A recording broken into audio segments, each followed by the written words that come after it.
میرے پروردگار میں تو تیرا ہی بندہ ہوں، ایسے کیسے معاف کر دیا؟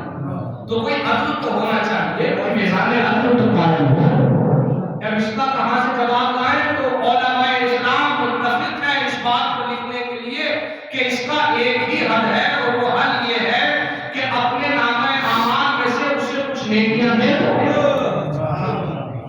وہ کہنے کا پروردگار سے میرے اللہ میں نے معاف کیا، اسے بخش دے۔ تو اس کا مطلب نیکیاں ٹرانسفر ہوتی ہے۔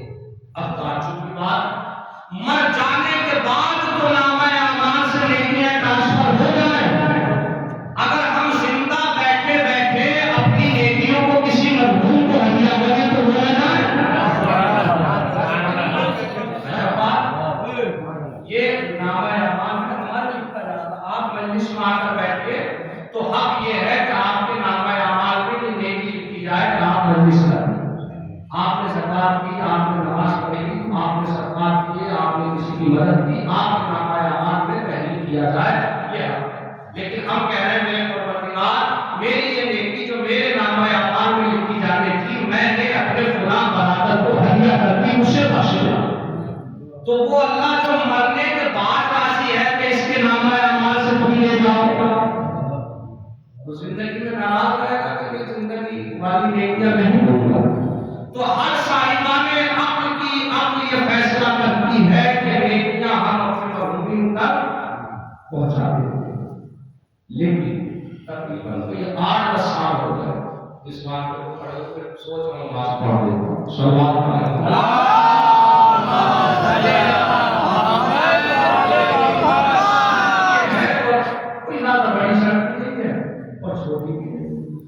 علماء نے تحقیق کیا اس واقعے کو کہ کوئی خاتون ہے جو اپنے شوہر سے بڑی محبت کرتی ہے، شوہر کا انتقال ہو گیا، کوئی جمعرات ایسی نہیں جاتی کہ جس میں وہ کچھ پکوان نہ پکائے اور اپنے بچے کے ہاتھ سے، اب تو ہم مسجد کے بعد ہمارے مسجد میں بھیجتے ہیں نمازیوں کو کھلانے کے لیے، مومنین کے مجمع میں، مولانا کے حجرے میں پکانا کھاتے آتے تھے، کھا لیں گے تو نیک افراد کو، نمازیوں کو، مختلف پرہیزگاروں کو چنا جاتا، بچہ لے کے جاتا ہے، اب گھر میں جب پکتا ہے تو وہ چھونے بھی نہیں دیتی ہوتے، دور رہو سے فاتحہ کے لیے، مسجد کے لیے، مگر خوشبو کو بڑھائی ہوتی، خوشبو آتی ہے، آنکھوں سے کھانا نظر آتا ہے، دل کرتا ہے کہ کھائے، مگر ماں کا حکم ہے کہ اسے ڈھکو اور اس کو دے آؤ، مسجد میں دے آؤ، مولانا کو دے آؤ، مسجد کو دے آؤ، مرد مومن کو دے آؤ۔ اور وہ بچہ ہر ہفتے کھانا لے کر جاتا ہے، دے کر چلا۔ ایک دن اس نے ہمت کی کہ ماں گھر سے بھیج دیتی ہے، کون سا پوچھتی ہے ان سے کہ کھانا آیا کل نہیں آیا تھا، اس نے راستے میں بیٹھ کر اس کھانے کو کھایا۔ آج خاک دے رہی ہے اپنے شوہر کو، شوہر نے خاک میں آ کر کہا کہ چلو اتنے عرصے بعد ہی صحیح، مگر کم از کم آج تمہیں ہماری یاد تو آئے۔ کھانا روز آ رہا ہے، 40 روز تک تو مسلسل وہ کھیلتے تھے۔ اب یہ کہ وہ سننے میں آتا کہ کھانے والے بھی نہیں کھاتے تو پھر یہ پیسے دے دیے جائیں، ہدیہ دے دیا جائے، مگر کھانے نہیں تھے۔ تو 40 روز تو کم از کم مسلسل جاتے، ہر ہفتے کھانا جانا پڑا، چلو دیر سے صحیح، تاخیر سے صحیح، آج تمہیں ہماری یاد پریشانی تو ہوگی۔ ہر ہفتے نظم ہے، ہر ہفتے فاتحہ، تو وہ کہہ رہے ہیں آج یاد کیا تو اس نے اپنے بچے کو پکڑا اور سختی کے ساتھ پوچھا کہ یہ بتا کھانا دے کے کہاں آیا؟ ابھی بھی خیال میں یہ ہے کہ آج شاید کسی صحیح انسان تک پہنچ جائے، یہ بتا کھانا دے کے۔ اچھا بچے کے ذہن میں یہ ہے کہ آج پہلی مرتبہ بیٹھ کے کھایا تھا، کوئی پکڑے تھے، بچے نے رونا شروع کیا، آئندہ ایسا نہ ہوگا، آئندہ یہ خطا نہ ہوگی، یہ غلطی نہ ہوگی، معاف کر دیا جائے۔ بچہ اپنی نام بچا رہا، وہ کوئی پوچھنا چاہ رہا ہے کہ دے کر کہاں ہے؟ پھر آخر بچے نے یہ بتا ہی دیا کہ آج کھانا میں نے خود نے بیٹھ کے کھانا۔ اس لیے کہ میرا دل کرتا تھا کہ میں اتنا اچھا کھانا، اتنی اچھی خوشبو مجھے پسند تھا، میں خود کھاؤں مگر مجھے کھانے کے لیے نہیں ملتا تھا، آج میں نے کھا لیا۔ علماء نے نتیجہ یہ نکالا کہ جن کے حقوق ہماری گردنوں پر ہیں، اگر انہیں نہ دے کر ہم نے غیروں کو کھلایا، وہ کھانے کا ثواب اور زمین پر، کیونکہ یہ تو بیٹا ہے، جب آپ کو اپنے زندہ بیٹے کی پرواہ نہیں ہوگی، یہ تو حق ادا کر دیا، لہٰذا اللہ اس ثواب کو بھیجنا ہی نہیں، تو ابھی سارے حقوق ہمیں دے کے پڑے ہیں، کہیں ایسا نہیں ہے، وہ ہماری، یہ پروان ہمارے، یہ محنتیں ہماری جا بھی رہی ہے، کم از کم اس وقت ضرور یاد کرنا جب دعوتوں کی فہرست سے عزیزوں کے نام کاٹے جائیں۔ واہ بے شک بہت اچھا ہے۔ ولیمے میں کاٹو، خوشیوں میں کاٹو، تمہارے اپنے معاملے ہیں، لیکن خواہ میں اس وقت نام کاٹو، اس وقت یہ سوچنا کہ نہیں ایسا تو نہیں کہ کسی کو کھلانا زیادہ حق ہے اور یہی مستحق ہے، اگر یہ رہ گیا تو 15-20 دے دے کہیں بیکار ہی نہ چلی جائے، کھانے والے کو کھا کے چلے جائیں گے، لوگ پہلے ہو کے چلے جائیں، ہے خدشہ تو ہے نا ہمارے سارے سوال میں، کبھی غصہ آنے آ جاتا ہے، کبھی شیاطین کا غلبہ ہو جاتا ہے اور ہم یہ سب کچھ کر دیتے ہیں۔ یہ باتیں اس لیے بیان کی جا رہی ہیں کہ اس کا مطلب یہ نہیں کہ کسی کا مذاق اڑایا جائے یا کوئی خالی یا کوئی بھول جائے، اگر ایسا ہو رہا ہو تو ہم استغفار کریں اور اللہ سے معافی مانگیں، میرے بات آئندہ نہ ہوگا، ہمارے وہ سوال کو ہمارے حضور تک، تو اس عنوان سے اگر دیکھا جائے تو یہ سارے معاملات سے مجلس خالی ہے، امام باڑا آدھا ہے مگر مجلس بہت بڑی ہو رہی ہے، کسی طرح کا کوئی شک نہیں ہے کہ آج ثواب ہمارے مرحوم کو نہ ملے گا، ہم چاہتے آج جس مرحوم کے لیے آپ نے نیت کی ہے وہ سارے خوش ہو جاتے ہیں کہ آپ نے ہتھیار ثواب ہم تک پہنچایا۔ ایک نظریہ پیش کر دیتا اچھا لگے، مان کہاں ہر مرنے والے کے گھر والوں کے اوپر، بھائیوں پر، عزیزوں پر، باپ پر، بیٹے پر، ورثاء پر تقریباً 4 اور 9 مہینے سے یا 8 مہینے سے واجب ہو گئی معاشرے کے اعتبار سے، آپ کتاب کوئی سارے سوال کسی کو پانی پلا دے تو سارے سوال، مجلس کون کرا رہا ہے، کون بانٹ رہا ہے، ابھی کوئی اعلان سنے تبرک خرید کے آپ کے مجلس میں بانٹ دے، اس پر بھی اتنا سارے سوال، لیکن جو معاشرے میں بات کرتی ہے ہمارے اوپر، اس میں سے تقریباً 4 مجلسیں کو نماز مغرب کی کروا دی اور تقریباً 3 مجلسیں نماز فجر کی کروا دی اور 2 مجلسیں نماز ظہر کی کروا دی۔ میں نے کہا یہ اس لیے تشریح کی کہ نماز مغرب میں زیادہ پسندہ ہوتا ہے نماز نہ پڑھنے والے کا، فلاں تو آتے ہیں، اور خاص کر کے رمضان میں وہ جو افطاری بھی کھانے نہ آیا، جو افطاری وہ مسلمان ہیں،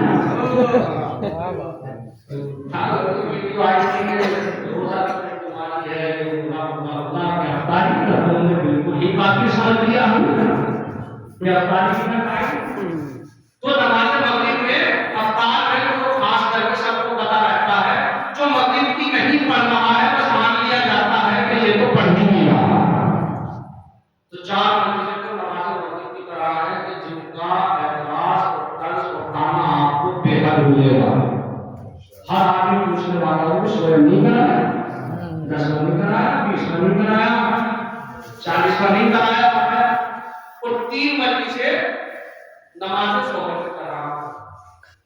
ظہر میں جیسے کہ 12:30 بجے وقت ہو گیا، نہیں پڑھی پتہ نہیں کیوں بجے 2 پہ پڑھ رہے ہیں، اصل تک وقت پہ پڑھ رہے ہیں، چھمائی اور برسی بے شک اس کا حال یہی ہے ہمارے حساب سے 6 مہینے ہو گئے نہیں کرا کیا اگلے مہینے کرا تو اس لیے دو چار آدمی جتنے ظہر میں آپ نے نماز پڑھوں جتنے مغرب میں آتے ہیں اس اعتبار سے عزیز و رشتے دار 4 مجلسوں کے لیے پریشان کریں اور جتنے ظہر میں آتے ہیں اس اعتبار سے 2 مجلسوں کے لیے بھی 5 مہینے ہو گئے 6 مہینے ہو گئے کب ہو گئے تو 2 مجلس کے لیے نماز ظہر کی 3 مجلس نماز کا جلد کرا 2 آدمیوں کے علاوہ کوئی آتا ہی نہیں تو وزن کا کرے گا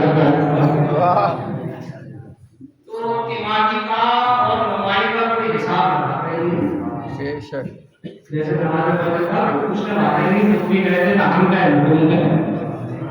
تو 2 4 آدمی ہے تو اس کا دماغ تو کوئی ایک بات آتی گھر سے کوئی سکی بہن سگا بھائی کوئی ان میں سے کرتے رہے گا کہ 3 مہینے ہو گئے تو ہے تو سب مستحب مگر یہ ہم نے اس طرح سے واجب کر دی ہے تو بیچارہ نہ کرے تو کیا کرے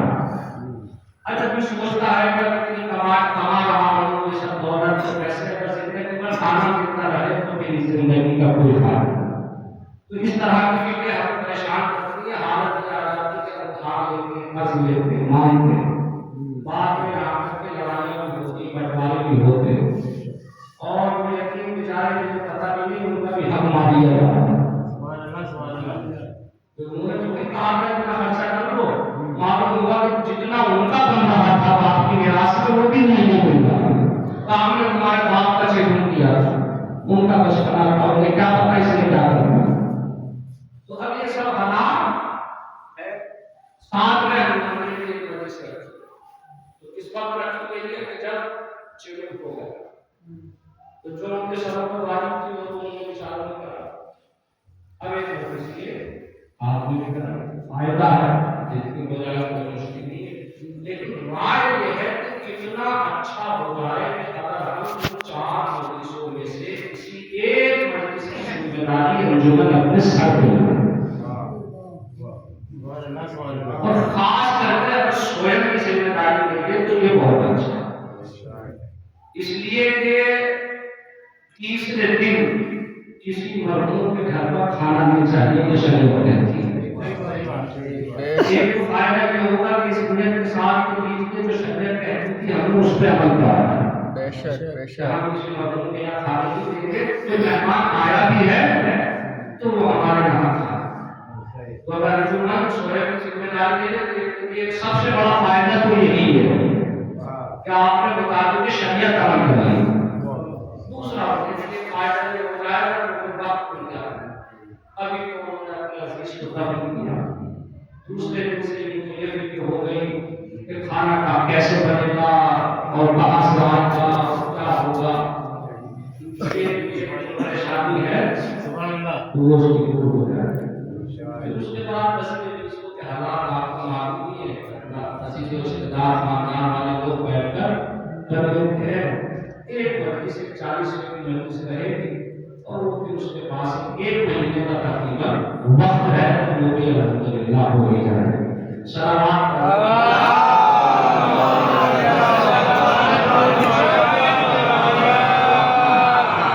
تو اگر ایسا ہو جائے تو یہ بہت ہی اچھا ہو جائے اب پھر میں نے عرض کیا تھا کہ ایسا نہیں ہے کہ لوگوں کے پاس بجٹ نہیں بجٹ میں کوئی سال ایسا نہیں جاتا جس سال ممبروں کی نصیب نہ کرتی ہر سال ممبروں کے کام کا رستہ ہے کبھی تو عہدیداران انجمنوں کے یہ کہتے ہیں کہ اس سال ہونے کی ضرورت نہیں ہے بہت پیسہ ہے کبھی نہیں کہتے ہر سال چلنا نہیں ہوتا اور ہونا بھی چاہیے اتنا پیسہ آپ کا دین کے معاملے میں خرچ نہیں ہو رہا ہے جتنا آپ اپنے معاملات میں خرچ کر رہے ہیں بے شک بے شک اور اگر پورے سال کا حساب لگائیں تو اس سے زیادہ اسراف کر بیٹھتے ہیں بے وجہ خرچ کر بیٹھتے ہیں حساب لگانے پر بیٹھ کر آپ کا وہ پیسہ سال بھر میں جو فضول خرچ ہو گیا وہ کتنا اور جو آپ نے محرم رمضان اور دین کے معاملات میں خرچ کیا وہ کتنا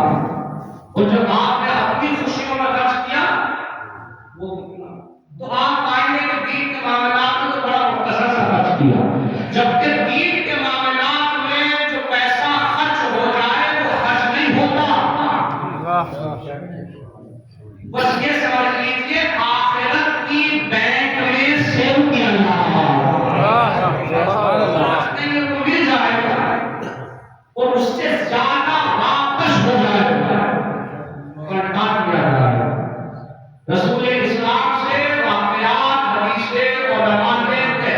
ملتی ہے. کیوں کہتے ہیں آپ سے کہ صلوات پڑھو، درود پڑھو؟ کہتے ہیں ایک فائدہ اس کا یہ ہے کہ جب آپ رسول اور آل رسول کے لیے دعا کرتے ہیں تو انہیں کوئی خاص ضرورت نہیں ہے. جب آپ ان کے لیے کرتے ہیں تو وہ واپس پلٹ کے آپ کے لیے کر دیتے ہیں.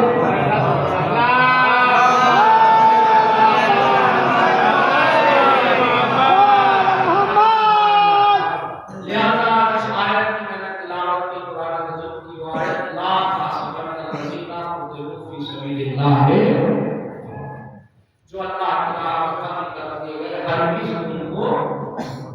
مردہ سمجھنا بل احیاء وہ زندہ ہیں. ایک نار کے رزقون اور وہ اپنے رب کی بارگاہ سے رزق مانگتے ہیں. اب دیکھیے اس وقت تو لوگ سمجھ نہیں سکتے تھے کہ قرآن میں آگے جملہ کیا رکھا، مگر آج کی دنیا سمجھتی ہے. فرحین بما عطاهم اللہ من فضلہ، خوش ہوتے ہیں جب اللہ تعالیٰ نے فضل پہنچتا. نہ جانے کتنے مریض ایسے ہیں جن کو رزق ملتا،